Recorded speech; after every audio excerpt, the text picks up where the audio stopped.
Mesdames, Messieurs, merci de votre fidélité et confiance à Canal Congo en télévision et bienvenue à votre émission Zoom. On a l'immense plaisir de recevoir ce soir Monsieur Évariste Tshiswaka. Évariste Tshiswaka est communicateur cadre du parti politique Orange et initiateur de la fondation Congo Bomoko. Évariste Tshiswaka, bonsoir et bienvenue.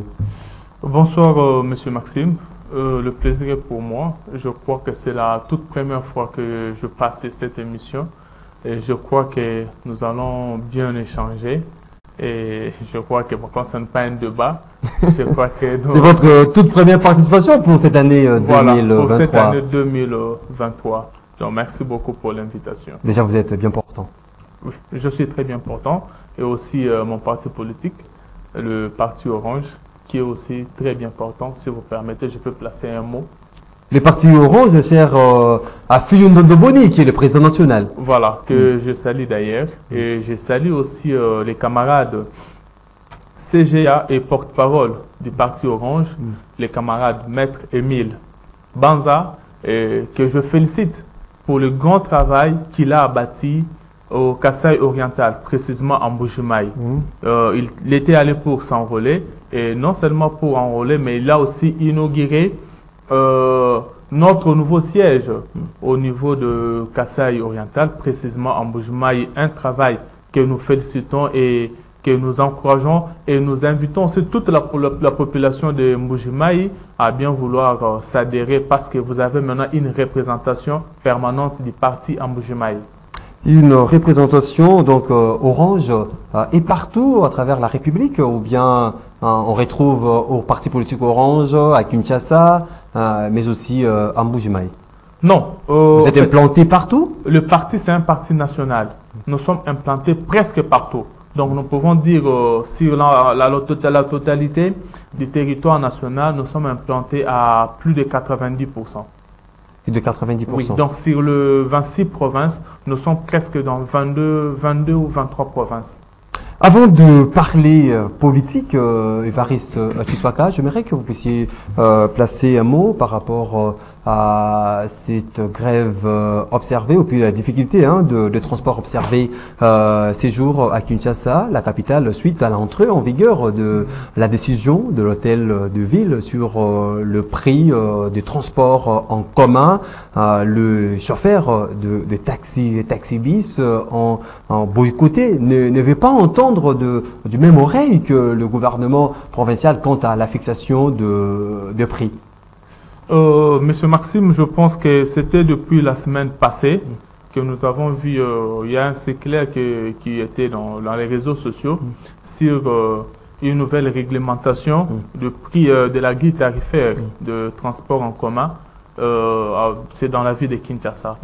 Et nous avons tous apprécié. Je pense que le prix, selon le conducteur, chacun pouvait mettre son prix comme il voulait.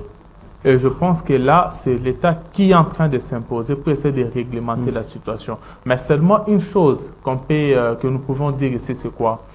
Vous savez, toutes ces personnes, ce sont des privés qui sont en train d'aider l'État. Parce que normalement, les transports en commun devaient être la charge, c'est la responsabilité de l'État. Mais nous croyons que comme nous ne sommes pas encore à mesure d'assurer totalement la circulation et le transport de personnes et de biens dans la ville de Kinshasa, nous comptons aussi sur ce que font les particuliers qui sont en train d'aider l'État. Alors, aider l'État dans quel sens? Dans de spéculation de prix, en faisant de demi-terrain, tout consort? Non, en fait, je ne parle pas sous cet angle-là. Je parle d'abord du fait qu'il y a de privés, de personnes qui sont en train de mettre leur bis sur la route. C'est une façon d'aider l'État. Parce que c'était l'État qui doit avoir la charge d'assurer les déplacements de personnes et de leurs biens. Et seulement, il y a eu trop de dérapages sur ce plan-là. Et là, comme l'État a voulu réglementer, je pense que ça devait être en consensus avec le propriétaire de ces véhicules. Vous savez, ce n'est pas le gouvernement. Est-ce que ce n'est pas un prix à fixer conformément au prix que ce chauffeur achète l'essence à la pompe, par exemple? Certainement, parce que quand j'ai suivi les revendications des chauffeurs et des propriétaires de véhicules, ils disent que le prix n'est pas adaptable par rapport aux dépenses, par rapport au prix du carburant, par rapport aussi à la vie actuelle à Kinshasa.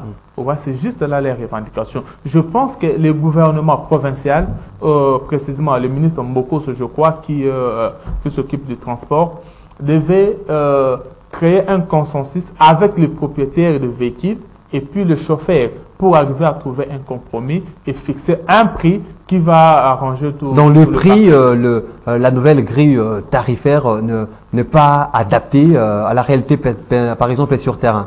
Par rapport à nous les clients, nous qui prenons le transport en commun, je pense que ce prix est adapté parce que quand c'est un peu revu à la baisse par rapport à tout ce qu'il y avait comme spéculation, nous c'est adapté, mais les propriétaires de véhicules disent que ce n'est pas adapté par rapport au prix du carburant. C'est un élément important. Le prix du carburant, c'est un élément important dans le transport. Est-ce que vous pouvez imaginer un chauffeur de transport en commun? Je prends l'exemple exerçant sur le tronçon Ndjili, boulevard du 30 juin. Le matin, vous prenez par exemple le transport à 500 francs congolais. Et le soir, on vous dit il faudra débourser 2000 francs congolais pour parcourir juste la même distance. Et puis, vous vivez, par exemple, sur Victoire ou Matongé, tout consort, vous prenez le transport sur l'arrêt de Victoire. Le matin, c'est à 500 francs pour venir au centre-ville. Arrivé au centre-ville, pour retourner, on vous dit de payer 500 francs. Cette spéculation de prix, est-ce qu'aujourd'hui, ça ne valait pas la peine pour le gouvernement provincial de fixer maintenant le prix auquel il faudra aussi faire le suivi de l'entrée en vigueur de cela? Merci, cher Maxime. Je reviens à ce que le professeur Kamba Ibouacha a toujours dit. Quand on veut se faire de l'argent, il faut créer le désordre. Quand on crée le désordre, on se fait l'argent facilement. Et c'était ça aussi dans ce secteur de transport en commun. Il y avait un désordre, c'est des désordres qui s'étaient installés. Orchestrés même. Alors, permettez aux propriétaires de véhicules et aux chauffeurs, surtout le chauffeur, parce que, vous savez, moi j'ai un véhicule que j'avais mis en transport. En circulation. En circulation. Et souvent, les chauffeurs viennent toujours avec des plaintes. Voilà, il y a eu ceci, il y a eu cela. Il y a toujours des tracasseries. Mais c'est eux qui sont le premier bénéficiaire de ces désordres-là. Et quand on veut remettre de l'ordre, ils voient maintenant ceux qui sont en train de perdre. Parce que les propriétaires de véhicules, eux n'ont pas réclamé. Ils sont d'accord. Les versements restent intacts. Reste intact. Et moi, je vous dis, monsieur Maxime, même si on gardait les transports de boulevard jusque chez moi, à Salongo, à 1000 francs. Là, c'est 3000 francs congolais. Des boulevards jusqu'à Salongo. Si on les gardait à 1000 francs, je pense que les chauffeurs auront toujours l'argent. Alors, ils veulent profiter de ces désordres-là pour se faire de l'argent. Mais ici, c'est l'État qui s'impose. Vous savez, ils doivent retenir une chose. Ce que je toujours dis, c'est votre véhicule, c'est votre carburant, mais ce véhicule-là ne roule pas sur votre route. Les routes appartiennent à l'État. Donc, vous êtes en train d'utiliser les routes de l'État. Dans l'État, si l'État s'impose sur le prix, je pense que ce prix-là est aussi réfléchi, mais je demande seulement un consensus. Et puis, ils ont créé maintenant des prix, 1000 et 1000, 150, 200, 300, 250. Quand ils disent 200, c'est 2000 francs. Quand ils disent 100 francs, c'est 1000 francs. Quand ils disent 300, 150, donc... Et moi, j'appelle l'État à prendre ses responsabilités. C'est-à-dire quoi? Ils peuvent fixer le prix des transports en commun. Comme il faut qu'il y ait les suivis. Mais si l'État ne s'impose pas, si l'autorité de l'État n'est pas exercée, parce que il faut vous souvenir, mais c'est aussi, c'est aussi même aux Congolais de prendre conscience le fait que vous pouvez arriver dans un arrêt de bus, malgré qu'aujourd'hui les transports dans notre pays c'est un véritable casse-tête.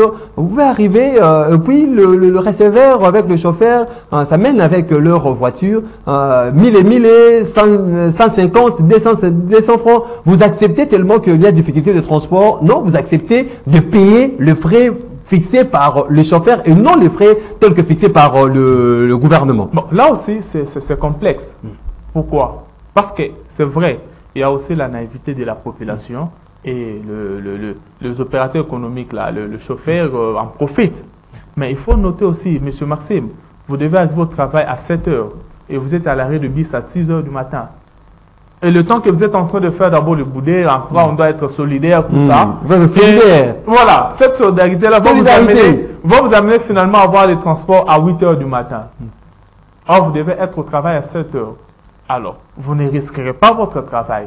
Vous allez vous dire, bon, j'accepte. Mais la loi est dure. Mais c'est la loi, il ne faut pas encourager cette anti-valeur. Je ne encourage pas, mais c'est pourquoi je demande que l'autorité de l'État doit être exercée.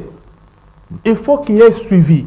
C'est-à-dire, parce que même quand nous payons, quand cette anarchie s'est installée, quand nous avons commencé à payer, au lieu de 1000 francs, on payait 3000. Il y avait quand même l'ordre, il y avait quand même le guide qui était fixé par Kimbuta. Et ça existait. Mais personne n'est respecté. Personne n'est respecté, mais tous les jours, les policiers de circulation sont en route. C'est pas les rappels. Ceux qui viennent pour, je ne sais pas moi, les agents non identifiés. Donc chacun venait pour faire ce que là où lui voyait, il y avait l'argent. L'autorisation des transports. Il n'est pas contrôlé, mais il vient là pour son propre intérêt. Oui. Donc c'est ce que j'ai dit. On doit maintenant que la police, que même la police, pas seulement les agents du ministère des Transports, que même la police soit impliquée. Pas les Oudjana qui sont en train de déranger les gens ci et là. L'unité Oudjana, il y a toujours des plaintes. Non, mais il y a toujours des plaintes parce qu'ils ne font pas bien leur travail. Soit cette unité doit être d'abord retirée pour être réencadrée. Mais je demande que la police nationale congolaise puisse s'impliquer. Que la police de circulation routière, qui fait partie de la police nationale, que la population aussi. Que les agents et que la population aussi puisse s'imposer. C'est-à-dire quoi? Vous entrez dans un taxi bis. Vous avez dans votre téléphone les guides tarifaires. Vous savez que boulevard jusqu'à Salongo, c'est 1000 francs, par exemple. Même si le chauffeur disait 200, 300, 1000 et 1000, 150, tout ce qu'il pourra dire là, entrez dans le taxi. Prenez votre place, tranquillement. Et à la descente, donnez-lui ce que vous devez lui donner selon ce que l'État a fixé. Même 800 francs là, il faut faire la monnaie. Faites la monnaie, 800 francs. Et non, vous devez 800 francs. S'il refuse de prendre l'argent, il n'a qu'à vous amener à la police. Parce qu'il ne se fera pas justice pour vous tabasser, sinon il sera aussi arrêté. C'est de cette manière-là que la population devrait s'imposer. Et quand la population s'impose, je pense qu'il n'y aura pas d'espace pour laisser ce qui se faisait déjà là, ces vagabondages dans ce secteur de transport en commun. Mais il y a certains chauffeurs qui sont tellement très malins qu'ils conditionnent l'entrée. Avant d'entrer, il faudra payer. En bas là, vous payez l'argent avant d'entrer. Donc il faudra cette solidarité avec la population pour que si le prix n'est pas celui donné par le gouvernement, vous refusez carrément d'entrer dans ce bis, au-delà du fait que c'est conditionné. Vous savez, la police peut faire tout ce travail-là. Parce que le parking, nous connaissons tous par exemple, si vous êtes en ville, vous êtes sur le boulevard, vous voulez aller à la Salon, il faut aller devant Kinmat pour avoir les taxis. S'il y a ne fût-ce que 2 policiers là, à la gare centrale, voilà, qui doivent veiller, qui doivent suivre. Parce que déjà là, il y a la police de circulation routière. Mais s'il y a encore des agents par exemple du ministère du Transport qui sont là pour veiller au respect du prix, je pense que déjà, pour monter, personne ne va vous imposer de payer avant de monter. Si vous impose, vous payez ce qui est fixé par l'État. Je pense que ça demande la clairvoyance de la population et la prise de conscience. Vous savez, cette naïveté-là va nous faire des choses, va nous imposer, on va nous imposer des choses qu'on ne pouvait pas nous imposer. Parce que nous sommes naïfs, parce que nous acceptons tout. Nous sommes trop bons. Trop beau, trop couillon, comme on le dit souvent. Soyons quand même solidaires. Soyons quand même, c'est-à-dire, si nous mettons à l'arrêt, comme vous l'avez dit, il va faire ces 3000, ces 300, ces 1000 et 1000, et si les transports c'est 500 francs, nous restons là, nous ne montons pas. S'il veut, il n'a qu'à partir. Merci beaucoup, Évariste Tshiswaka. J'espère qu'il y a la grille tarifaire du gouvernement. Donc, on ne vous fiez plus à ces langages de 1000 et 1000, 150, 200, 300. Donc, respectez ce que dit le gouvernement. La loi est dire, mais c'est la loi, il faudra tous se plier à la loi ou à la décision des autorités compétentes. Parlons-en à présent de politique. De la politique, on va parler de la clôture de cette mission de la délégation de membres du Conseil de sécurité des Nations Unies qui a séjourné à Kinshasa, mais également à Goma. Au terme de leur visite, de leur mission de travail à Kinshasa, mais également à Goma, ils ont reconnu bien évidemment le soutien du Rwanda au M23 qui sème terreur et désolation à l'est de notre pays, mais également il demande au Rwanda de cesser tout soutien à ces groupes rebelles et au respect des frontières congolaises. Est-ce que la RDC a gagné quelque chose des déplacements de membres du Conseil de sécurité des Nations Unies pour notre pays? Merci, cher Maxime. Déjà, ici, il y a de rappeler ici que la délégation des Nations Unies qui était venue avait pour mission de s'imprégner de la réalité. Parce que ils ont réussi les rapports de leur représentation ici. En RDC, nous avons déjà une représentation des Nations Unies et qui est là depuis des années, la MONUSCO. Et je pense que Bintou Keïta était très clair. Il a donné les rapports au Conseil de sécurité que la guerre au Congo, ce n'est pas le M23, mais il y a le Rwanda qui soutient le M23 avec des éléments à l'appui. Et c'est les rapports-là est sur la table du Conseil de sécurité des Nations Unies. Et voilà qu'il y a une délégation d'une dizaine de personnalités qui viennent pour s'imprégner de la situation. Et ils arrivent à Kinshasa, voilà, ils se voient avec le président de la République, ils sont récits et voilà, nous avons tous suivi le point de presse qu'ils vont tenir après l'échange avec le chef de l'État. J'étais estomaqué de voir que cette délégation, en dépit de tout ce qu'ils avaient comme rapport, ils arrivent à Kinshasa, mais ils ne citent même pas le Rwanda. Malgré la question, ou bien les questions qui ont été posées par les journalistes, cette délégation à Kinshasa n'affirme pas que le Rwanda agresse la RDC. Il n'y a pas eu condamnation ou n'a pas reconnu l'agression de la RDC par le Rwanda. Seulement d'abord citer le Rwanda, que le Rwanda est impliqué. Ça, à Kinshasa, ils n'ont pas dit. Et la mission va arriver à Goma. Monsieur Maxime, la mission arrive à Goma pour voir la réalité qui se vivait, le déplacer, et pour aussi sacrer de donc palper du réalité. Voilà. Ils arrivent à Goma. Et de là, ce que je retiens, c'est quoi? Ce que je retiens, c'est ce que Macron avait dit ici à Kinshasa. Donc copie-coller, copie conforme avec les déclarations de Macron. Macron ici à Kinshasa, qu'est-ce qu'il nous dit? Arrêtez, n'accusez pas la France pour ce que vous devez faire. Pour nous dire, écoutez, la France ne prendra pas votre place. Et la il faut être vous-même capable de régler vos différends. Voilà. Et la délégation du Conseil de sécurité des Nations Unies qui arrive à Goma, dans leur point de presse, ils disent quoi? Clairement, nous n'avons pas de sanctions claires, de manière claire. Nous n'avons pas de sanctions à imposer au Rwanda. Vous devez vous assumer. Donc, je suis en train de paraphraser. Donc, ce que moi je peux retenir, ou ce que les Congolais peuvent retenir de la mission de cette délégation à Kinshasa, bref, cette mission n'était pas venue pour compatir avec nous, Mais cette mission est venue nous interpeller que nous devons assumer notre responsabilité en tant qu'État.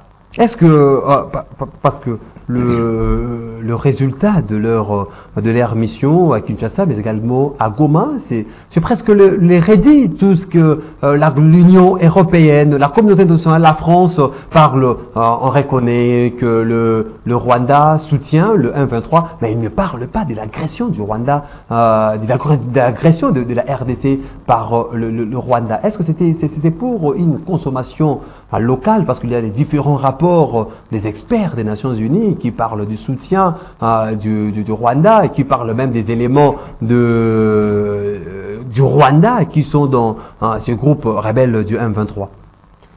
Monsieur Maxime, vous savez, je pense que cette délégation est venue. Ils ont fait leur tourisme. Peut-être parce qu'il fait très, très froid là-bas, aux États-Unis. Donc, ils étaient venus ici en tourisme. Voilà. Peut-être ils sont venus pour se bronzer un peu avec notre soleil. Parce que je ne vois pas... Il n'y a pas eu la particularité. Il n'y a pas la particularité. Il n'y a pas de nouveaux éléments. Malgré que ces rapports qui sont envoyés au Conseil de sécurité, mais aujourd'hui, la particularité, premièrement pour nous, était de voir ces membres du Conseil de sécurité des Nations Unies se déplacer pour arriver en République démocratique du Congo. Mais par rapport au fond du travail, donc il n'y a rien. Par rapport au fond, vous l'avez dit, il n'y a rien. Et on ne peut rien attendre d'eux. Parce que leur arrivée, ils arrivent à Goma, ils constatent, ils font le constat. Et ils disent, voilà, nous avons constaté qu'il y a quelques éléments de l'armée régulière rwandaise dans le M23. Mais après, c'est tout ce que vous avez constaté, il n'y a pas de sanctions. Donc se limite par des rapports. Par des rapports. Nous avons constaté tout ça. Non, écoutez, M. Maxime, le dessous des cartes, c'est quoi? La communauté internationale, notamment la France, qui est en train de soutenir le Rwanda, ne veut pas cesser son soutien au Rwanda. Et je vous rappelle ici... Pourquoi pas collaborer directement avec la RDC qui regorge tant de richesses, de minerais sur son sol et sur son sol? Nous devons le dire. La communauté internationale, je prends les Nations Unies, l'ONU. Cette communauté internationale, cet organe-là, l'organisme ONU, est piloté par les multinationaux. Et les multinationaux sont en train de piller l'Est de la RDC. Ils savent que s'il n'y a pas la guerre, nous devons passer dans les circuits normaux pour acheter les richesses, pour acheter le minerai, ça va nous coûter cher. Et dans leur politique, qu'est-ce qu'ils font exactement? Ce qu'ils font exactement, c'est dire quoi? Ils s'arrangent déjà, ils ont tout l'argent, ils placent déjà leurs mandataires au niveau du Conseil de sécurité des Nations Unies. Et ils savent que quand ils vont commencer à théoriser la RDC, l'Est ou en Afrique, et finalement, comme ceux qui sont là, comme les responsables au niveau du Conseil de sécurité, ont été mandatés, ont été placés par ces multinationaux, il n'y aura rien qui va se faire. Ils font l'argent sur les sons des Congolais. Mais ils font les sons des Congolais coulent et en masse de l'argent. Vous savez, les documentaires, le cobalt du sang, n'est pas sorti aujourd'hui. C'est une dizaine d'années. La guerre à l'Est, ce n'est pas aujourd'hui. C'est une dizaine d'années, une trentaine. Plus de 2 décennies. Mais pourquoi la communauté internationale ne sanctionne pas? Ne sanctionne pas. Le Rwanda est en train de piller. La France est en train de soutenir le Rwanda. Le Rwanda nous pille. Le Rwanda commet des massacres sur notre sol, sous les yeux de la communauté internationale. Et ici, qu'est-ce qu'on nous demande? S'ils n'ont pas dit, mais je crois en secret, ils ont dit ça au chef de l'État. Ils nous demandent de négocier avec le M23. D'aller sur la table avec le M23. Là, on va rentrer dans ces cercles vicieux, hein, où il y a l'infiltration de des institutions. Mais le gouvernement s'est catégoriquement opposé à cette position. Je demande à la France. Poutine est en train de poudrier l'Ukraine. En train de détruire l'Ukraine. pourquoi ils ne demandent pas à l'Ukraine d'aller sur la table avec la Russie? Pourquoi? Et la France, malins qu'ils sont, ils ont vu qu'ils sont en train de perdre à l'ouest de l'Afrique. Il y a le Mali qui est parti. Il y a le Burkina Faso, Guinée, RCA. Alors, ils se disent quoi? Comme ils ont perdu à l'ouest, au centre, il n'y a que la RDC qui a tout le minerai, qui a toutes les richesses. Ils peuvent venir en RDC. Et Macron se précipite pour venir. Nous ne sommes pas une colonie française. Il se précipite pour arriver sur Congo. Parce qu'ils sont en train de perdre à l'ouest. Et nous pensons que ce sont de bons amis. Non. En politique, il n'y a pas d'amitié, il n'y a que des intérêts. Donc aujourd'hui, Évariste Tshisekedi, il ne faut pas envisager des sanctions contre le Rwanda, par exemple. Ce qui était même les vœux de plus de Congolais qui, aujourd'hui, veulent à ce que la communauté internationale puisse reconnaître l'agression de la RDC par le Rwanda et que les sanctions en suivent. C'est ce que nous vivons aujourd'hui même avec cette guerre Russie-Ukraine. Non, écoutez, les sanctions, si la communauté internationale est sincère avec nous, avec la RDC, je pense que les sanctions auraient déjà tombé, il y aurait déjà eu beaucoup de sanctions et le Rwanda allait se taire parce que le Rwanda ne représente rien. Le petit Rwanda ne représente rien sur la scène nationale, internationale. Il ne représente rien. Un petit pays qui essaye de mettre à genoux le Rwanda n'a pas de ressources pour tenir une guerre pendant une année. Le Rwanda n'a pas de ressources. Et regardez ce qu'ils sont en train de faire à l'Est, c'est quoi? Aujourd'hui, ils sont en train de chercher à aller un peu par-ci, par-là, là où il y a des carrés miniers, pour trouver un peu de ressources, pour trouver un peu d'argent. Non, ils font leur guerre seulement là où il y a de cobalt, là où il y a de minerais, c'est là où ils choisissent pour s'installer, pour piller. C'est là où ils sont, donc c'est leur cible. C'est au profit même, à en croire certaines indiscrétions de cette communauté internationale. Si la communauté internationale était sincère et voulait aider la RDC, je pense que la situation, l'agression rwandaise allait cesser dès l'arrivée de cette délégation du Conseil de sécurité des Nations Unies ici au Congo. Cette agression allait cesser, il y aurait eu la paix. Mais la communauté internationale ne veut pas nous aider. Alors, nous en tant qu'État, nous devons nous assumer. Nous devons nous assumer. Nous devons... Je rappelle, Macron est venu ici, il dit que nous ne devons pas accuser la France pour ce que la RDC nous étions incapables nous-mêmes de restaurer notre paix, de restaurer la sécurité, de restaurer l'armée, tout ça. Il nous accuse tout ça. Et moi, je leur ai dit, laissez-nous libres. Arrêtez de vous ingérer. Et nous allons choisir de partenaires que nous voulons. Et nous allons faire face au Rwanda. Laissez-nous libres. Ne vous ingérez pas. Et nous allons choisir le partenaire qui pourront nous aider sincèrement pour que nous puissions faire face à ces petits Rwanda. Pour faire face à ces petits Rwanda, nous allons trouver de partenaires sincères. En fait, il y a eu cessez-le-feu manqué où l'Angola a été choisi comme médiateur. Le cessez-le-feu qui devrait normalement rentrer en vigueur le 7 mars dernier entre le FARDC et le M23, chose qui n'a pas été faite. On parle déjà d'un déploiement prochain de la force angolaise à l'est de notre pays. Ça sera déjà une bonne collaboration avec l'Angola pour mettre fin à ces groupes armés qui laissent notre pays? Cher Maxime, je rappelle ici, même dans les contextes, parce que cette force vient dans le contexte de l'EAC. C'est dans ces contextes-là. Mais pas dans le contexte de l'EAC. C'est pas spécifié le contexte de l'EAC. Oui, c'est dans ce contexte-là. C'est la force régionale. Il y a régionale, mais l'Angola ne fait pas partie de l'EAC. Oh, l'Angola fait... Ok, voilà. Excusez-moi. Donc, l'Angola ne fait pas partie de l'EAC. Mais nous aussi, en tant que peuple, vous savez, nous devons avoir des partenariats sincères avec certains États, certains de nos voisins.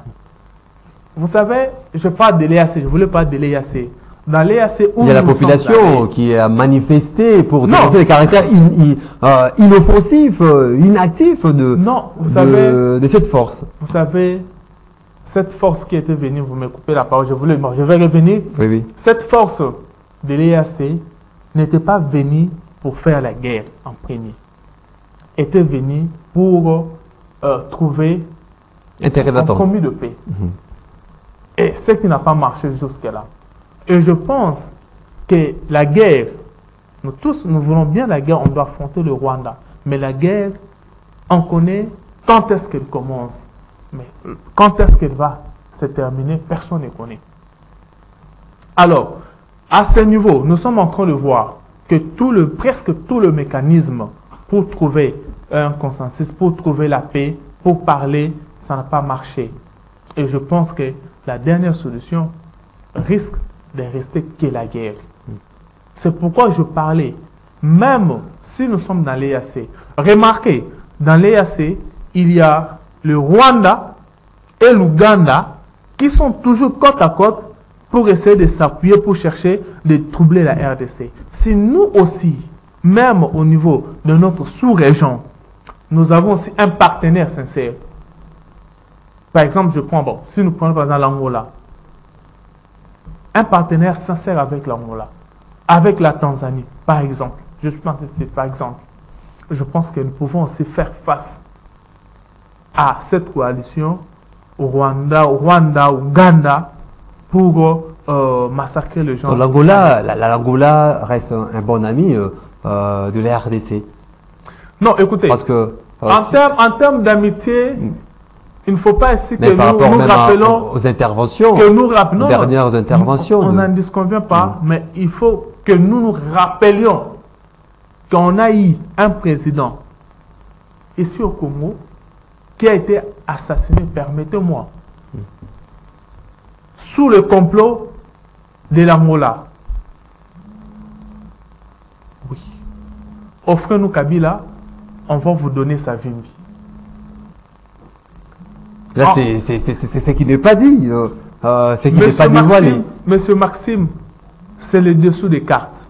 Le dessous des cartes qui n'est pas connu. C'est le dessous des cartes. Et qui n'est pas connu, il ne peut pas le prendre aussi comme parole d'évangile. Musée était offert et en retour, on a cédé sa vie à Eduardo dos Santos. Là, on doit le dire. Donc, bref, je ne parle pas de bons amis. Je parle d'un partenariat sincère, franc, objectif,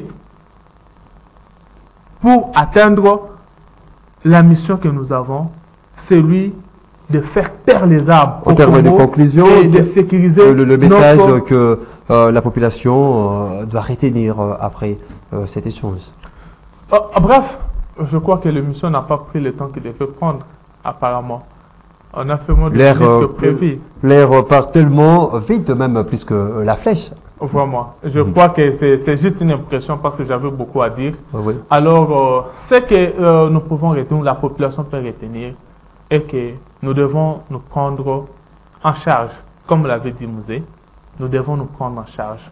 Et je rappelle ici à la communauté internationale, nous avons un président, le président de la République, Félix-Antoine Tshisekedi, qui est en train de s'assumer, qui a refusé les dialogues avec les ennemis, les M23. Et sachez-le bien, même si vous allez comploter pour faire partir Tshisekedi, sachez qu'il y a beaucoup de Tshisekedi qui sont encore là, qui vont venir, qui vont encore lutter. Et tenez bon, ces pays, notre RDC, notre pays, un jour, le Rwanda n'ouvrira pas la bouche. Un jour, le Rwanda n'osera pas mettre ses pattes sur notre territoire national. Évariste Tshiswaka, je rappelle, vous êtes communicateur du parti politique Orange et initiateur de la fondation Congo Bomoko. Je vous dis merci d'être disposé. Merci, cher Maxime. Je crois que nous nous reverrons prochainement pour échanger. Vous étiez nombreux, mesdames, messieurs, à nous suivre à travers le monde. Je vous dis merci de votre sympathique attention. Une émission réalisée par Moro Njambé. Christian Bonjour était du côté de la régie, Alain Kabongo à la technique, Karine Bébé à la prise de vue.